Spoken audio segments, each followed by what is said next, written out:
In this unit, we discuss attitudes to nature.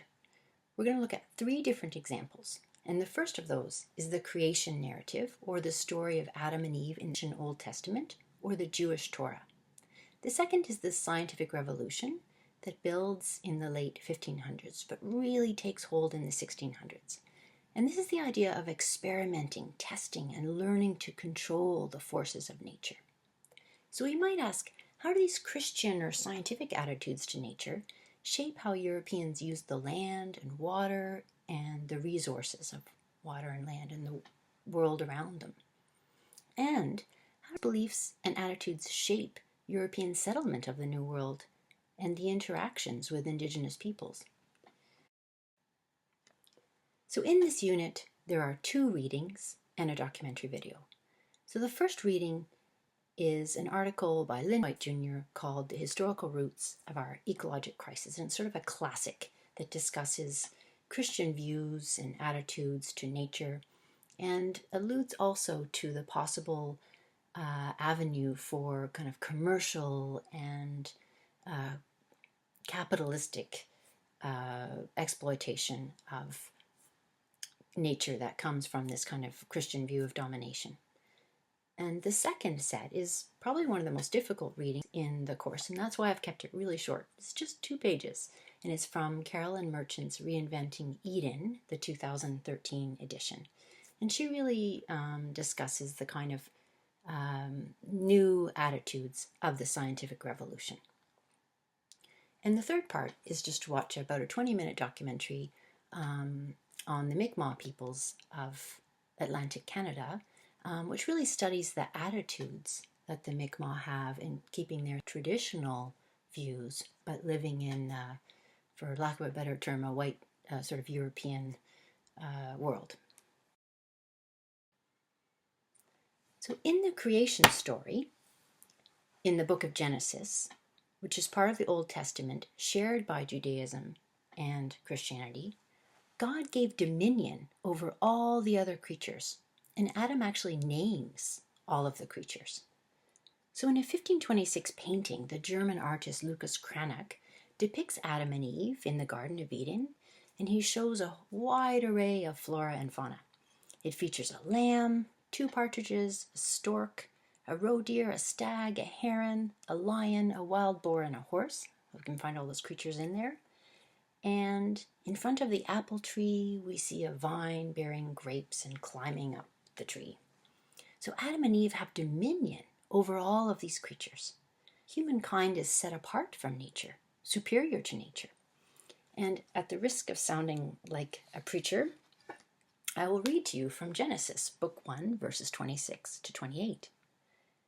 And God said, "Let us make man in our image, after our likeness, and let them have dominion over the fish of the sea, and over the fowl of the air, and over the cattle, and over all the earth, and over every creeping thing that creepeth upon the earth." So God created man in his own image. In the image of God he created him. Male and female he created them. And God blessed them, and God said unto them, "Be fruitful and multiply, and replenish the earth, and subdue it, and have dominion over the fish of the sea, and over the fowl of the air, and over every living thing that moveth upon the earth." Now we know that this all ended rather badly for Adam and Eve, and they were cast out of the Garden of Eden to labor and to work. And here we actually see this in Genesis as well. "Therefore the Lord God sent him forth from the Garden of Eden to till the ground from whence he was taken." And this idea of laboring, of tilling and working the earth from whence came Adam really comes out in a lot of the medieval Christian calendars that show the labors of the month. So this is really one of the earliest examples that Lynn White discusses when he's asking, what did Christianity tell people about their relations with the environment? And he says, these calendars, these depictions show men coercing the world, plowing, harvesting, chopping trees, butchering pigs, or, taking respite from all of that labor and using wood from the forest to kind of warm yourself by a fire. This is the idea that man and nature are two things, and man is the master of it. So here we see man working the ground. And there are hundreds of these calendars of the labors of the months. And these, I'm just going to show you a few examples that are actually 600 years later than the previous example of the labors of the months I've just showed you. So these are from early 1400s. And we see here the months of February and March. In February, it's winter in a peasant village. There's a sheep pen. There are 4 beehives and a dovecote. A woman and a young couple are warming themselves in front of the fire with wood that they have collected. And outside, we see a man chopping down a tree with an axe, and he has bundles of sticks at his feet. Another man's getting ready to go inside, and he's warming his hands, blowing on them. And another is drawing a donkey loaded up with wood towards a neighboring village and possibly to a market. And we see the work of spring and getting ready to plant, and the work of the oxen that are being used by the farmer with his plow. In the months of June and July, we see the harvest and collecting oats. We see the shearing of sheep. So these calendars really show the rhythm of rural life and the rhythm of the seasons and how the seasons shape the labors of each month and how the land and the water are used by the Christian European populations. And this is really how the people live from the medieval period into the 1700s and 1800s. If we switch from a Christian view of the world to a scientific perspective, this is a mentality that begins in the 1500s, but it really grows in the 1600s. This is a mechanistic worldview, the idea of the world as a machine. Perhaps it's like a clock. And the early scientists wanted to move beyond theory to observation and experiment. They wanted to take apart the machine. They wanted to take apart the clock and understand all its parts and how it worked, and how all the forces kind of worked in motion. And then if they put it back together again, perhaps they could borrow from and exploit some of those forces, forces of wind, forces of water, use nature's forces to enhance or to multiply, and really get beyond the limits of the physical labor of humans or of animals. Part of the scientific revolution then also goes hand in hand with the idea of exploiting nature for profit, for commerce, and capital. And this is one reason why, if we think about exploiting the world for profit, it's one reason why Carolyn Merchant's most famous book is called The Death of Nature.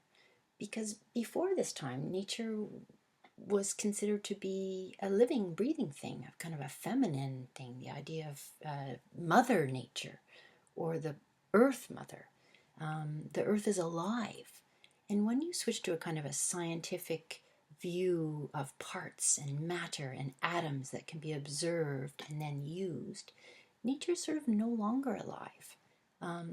And this attitude maybe can be understood when you read some of the writings of these scientists from the mid-1600s. As Joseph Glanville says in 1668, that we will enlarge knowledge by observation and experiment, so that nature being known, it may be mastered, managed, and used in the surfaces of human life. Or Robert Boyle, who would say, some men care only to know nature, others desire to command her. That's really the aspect of Carolyn Merchant's book, which we might consider to be eco-feminist. So it is important to know that there's like a gender analysis to her idea of the death of nature. We're more focused in this course on a very brief part, which is on the scientific revolution aspect.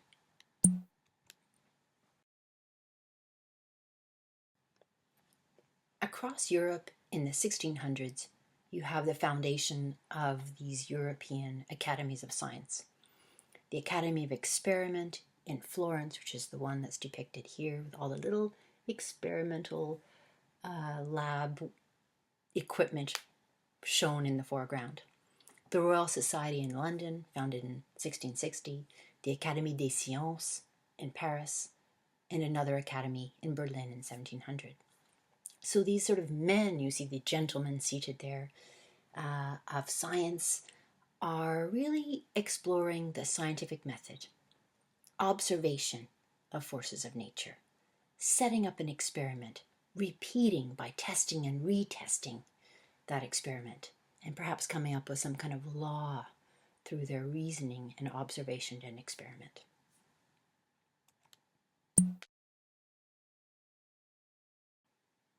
To understand the scientific attitude to nature that emerges in the 1600s, we're going to look at two examples from 17th century France. And the first one is this Marly machine, which was built on an arm of the Seine River, the same river that runs through Paris. This part of the Seine is near Versailles.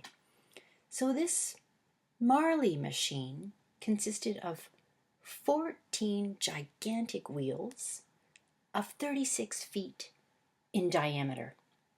And what they did was they pumped water using pistons, pushed water into pipes up into a reservoir, and moved it all the way to Versailles.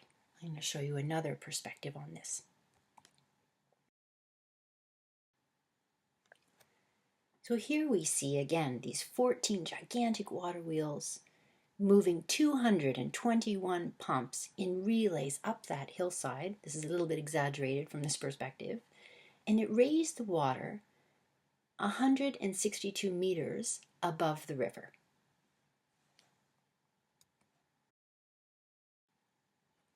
So this was tried out in the early 1680s, and by the 13th of June, 1684, it was completed and tried again in the presence of the king. And he was quite satisfied with all his water wheels and pumps and movement of water, diverting all this water from the Seine to the Versailles. What was the purpose of diverting 5,000 cubic meters of water every day? Well, you might ask this. It was for pleasure, of course, to supply the fountains at Louis XIV's magnificent Palace of Versailles, which put him on the world map as the absolute ruler of the 17th century. So here we see the nobles frolicking in the palace gardens of Versailles in the late 1600s and 1700s for pleasure. And it certainly is very beautiful. You can still go there today. But diverting water and using science and pumps and machines and pistons wasn't only for pleasure. Part of the scientific revolution turned its attention to commerce and to profit. Machines, hydraulic pumps, engineering, diverting and moving water could also have a commercial, profitable aspect. And this was the idea behind the building of canals, really to increase the ease of the transportation of goods. So we turn for a minute here to a UNESCO World Heritage Site, the Canal du Midi, which really extended a 360-kilometer network of navigable waterways linking the Atlantic in the west all the way through to the Mediterranean. In this way, boats could avoid going down all the way around Spain, through the Straits of Gibraltar and into the Mediterranean. And this meant that they could travel more safely within French territory. So there are 328 structures on this canal. That's locks, aqueducts, bridges, and tunnels, all to establish a man-made waterway between the Atlantic and the Mediterranean. So let's have a look at this canal built between 1667 and 1694. Connecting a sea and an ocean. Canal du Midi. The town of Béziers in southern France is near the Mediterranean coast. It was the hometown of Pierre-Paul Riquet, an engineer who came up with a grand building plan. In those days, goods transported from the Mediterranean shores by ship had to sail up the coast of Spain to reach the Atlantic side of France. Riquet realised that if the Mediterranean Sea and the Garonne River were connected, commodities could be transported and distributed much more easily in France. Approved by King Louis XIV, work on the national project began in 1666.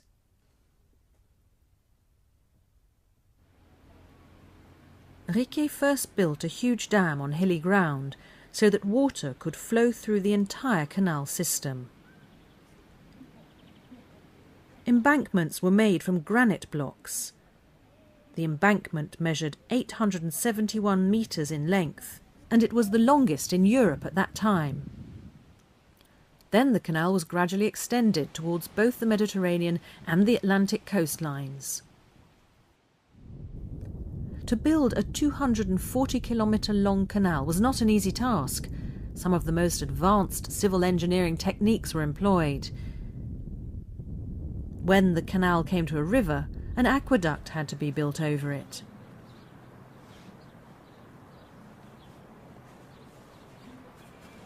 When there was a hill, a tunnel had to be dug. You can still see the traces of the hand-dug tunnels. And a system of locks had to be built to allow boats to negotiate changes in gradient. The water level inside the locks is adjusted by opening and closing water gates. The boats have to be patient while the lock fills with or empties water to raise or lower the boat. Fonserrane lock is what is known as a staircase lock. It has 7 chambers. The difference from one level to the next is 21 metres. This lock is considered to be one of Riquet's engineering masterworks. The advent of railways in the 19th century saw the end of an era for the Canal du Midi as the main form of goods transportation. So the last of the 3 attitudes to nature that we're going to explore, we'll see in the documentary video, Seeking Netumkulink. And this is a concept that, as one of the Mi'kmaq elders in the film explains, our language teaches us that the earth, our mother, is alive. This is a view that humans are a part of nature. They're not above nature, or not there to dominate nature or control nature. Instead, nature itself is alive, it's active, it's an earth mother. And it's what Carolyn Merchant would call an organic worldview, a worldview shared by the Indigenous peoples of the Americas. But it was also a view that the pre-Christian Europeans believed, a kind of a pagan animism, if you like, that every tree, every spring, every stream, every hill had its own kind of guardian spirit. And even if you don't really know very much about the history before the medieval era, you might know a little bit about Greek and Roman gods. So if you think about it, you might be familiar with the Greek god Poseidon, or his Roman version, the god Neptune, and these are the gods of the sea. And you would sacrifice to these gods to thank them for the catch of fish of the day, or the safe return of the fishermen. So this is kind of this idea that you might have a goddess for agriculture and a god of wine, Bacchus. And so this is this kind of idea of pagan animism, that the earth is alive, it has its own spirits. And according to Carolyn Merchant then, Western mechanistic science and capitalism have viewed the earth as dead, as inert, as an object of manipulation available to be exploited for profit. And Lynn White echoes this idea in his articles. You can kind of pick up these in your read. He says, by destroying pagan animism, Christianity made it possible to exploit nature in a mood of indifference to the feelings of natural objects. So this is really how these 3 attitudes to nature will kind of come together, and you need to kind of understand how they might play off one another. And this is really what I want you to focus on in the discussion groups.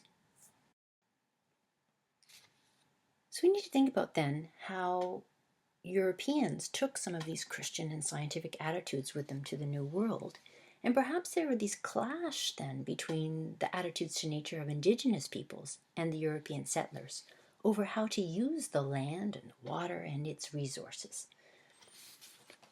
So if we take the example of John Locke, he's an Enlightenment figure, he's a philosopher, he's an early scientist, and we'll meet him again in the readings by Joyce McAdam on 17th century weather diaries in the next unit on climate and weather.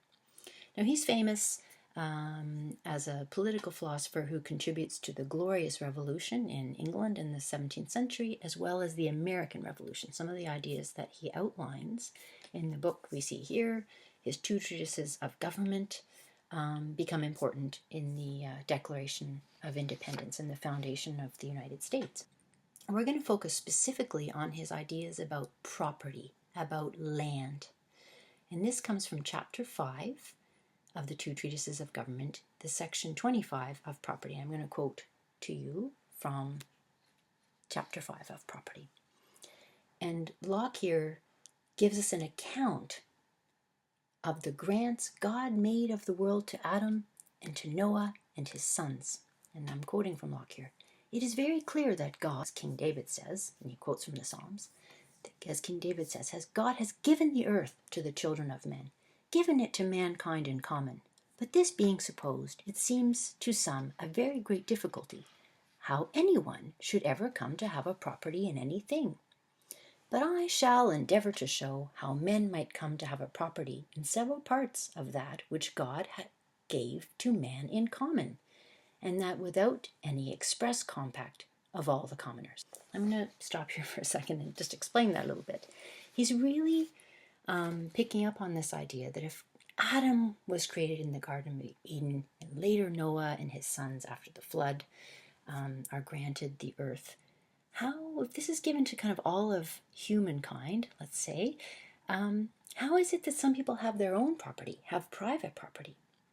And what I want you to do is focus here for a minute on the familiar image in the center, which was reproduced hundreds of books of hours since the medieval period. And this is really the depiction from November, from the same French prayer book of hours that we looked at earlier. This is from the 1400s, and it shows the autumn acorn harvest where the peasants are knocking down the acorns by throwing sticks at the trees, on these oak trees that are on common lands on which his pigs are feeding. Okay, so this is something that Europeans and peasants did. They shared common lands, and they grazed their sheep and their pigs and used the fruits of those common lands, in many cases, to feed their livestock. So John Locke takes this kind of an example in section 28 of his two treatises of government. I'm going to quote from him again. He that is nourished by the acorns he picked up under an oak, or the apples he gathered from the trees in the wood, has certainly appropriated them to himself. Nobody can deny but the nourishment is his. I ask then, when did they begin to be his?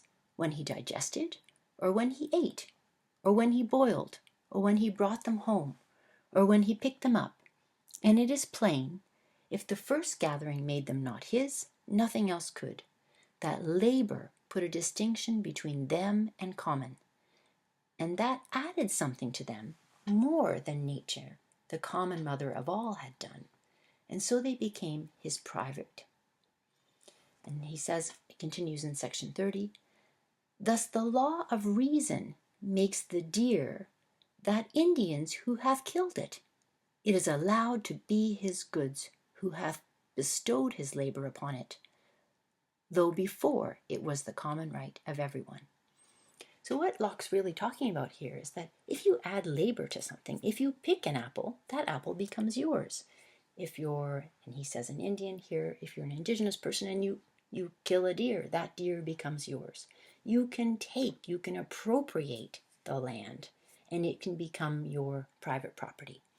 So if the Indians, as he would say, the indigenous peoples were kind of nomadic and might have hunted over a wider territory, well, if a European settler came along and put up a fence and grazed his cattle on that land, that could become his land. So it's a very different idea of an attitude to nature, an attitude to the land, and to the use of that land. That's kind of built through his Christianity, and we don't see it as much here, but also his scientific bent. So the very last part of this unit is really to watch roughly a 20-minute documentary video, a film by Martha Steegman, which features the Mi'kmaq elder Carrie Prosper and his struggle really to teach his grandchildren the traditional ways while living in, in this case, 2013 Nova Scotia.